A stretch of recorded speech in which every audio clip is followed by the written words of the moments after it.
So yan guys, panibagong araw, panibagong trabaho na naman.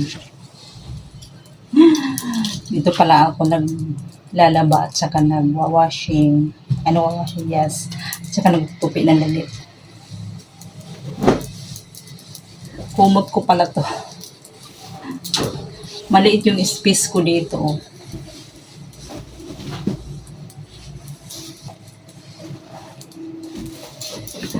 Hindi nga akong kakanginhawa dito sa tinatayuan ko. Yung amo ko nandoon. Tulog, ayaw tumayo. Tamad.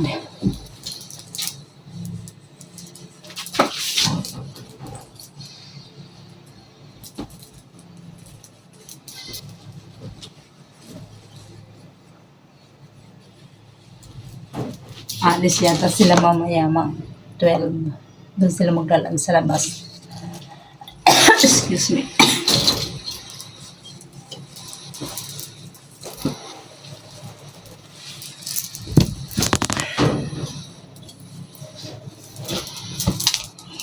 Mamaya na akong magpa-plancha ng hapon kasi yung iba hindi pa tuyo yan. Sinampay ko pa sa labas.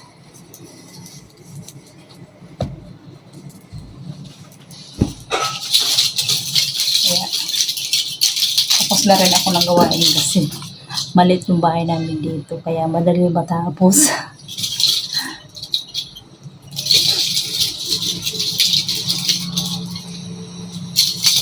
Pangit na mga daliri. Madali ako matapos dito kasi maliit lang yung bahay namin. Hindi tulad dati na malaki.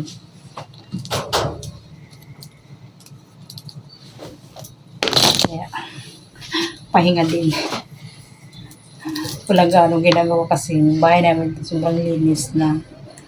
So, hindi ko na siya kailangan kuskusin pa kasi malinis na. Tsaka walang mga abobot sa labas. Kaya, ibimbutan ko lang yan tapos agad. Ito yung basahan. Basahan to ng paa. Sa pintuan.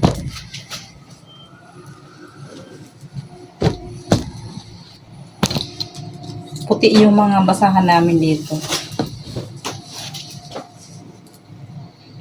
Yan na.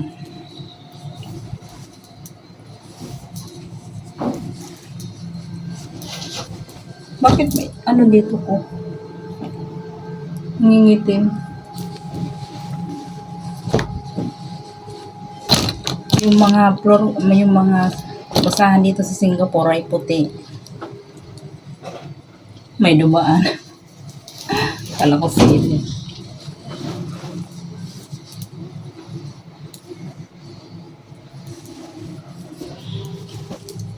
Dito kasi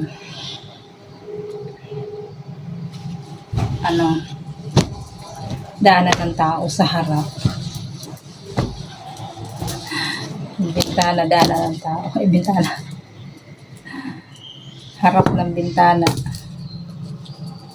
Daanan ng tao. Pag may dumadaan, lumudungaw dito sa akin.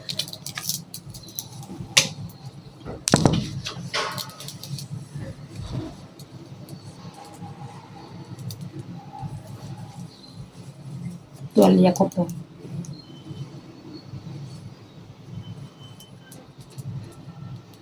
Tuwalya nila mga puti.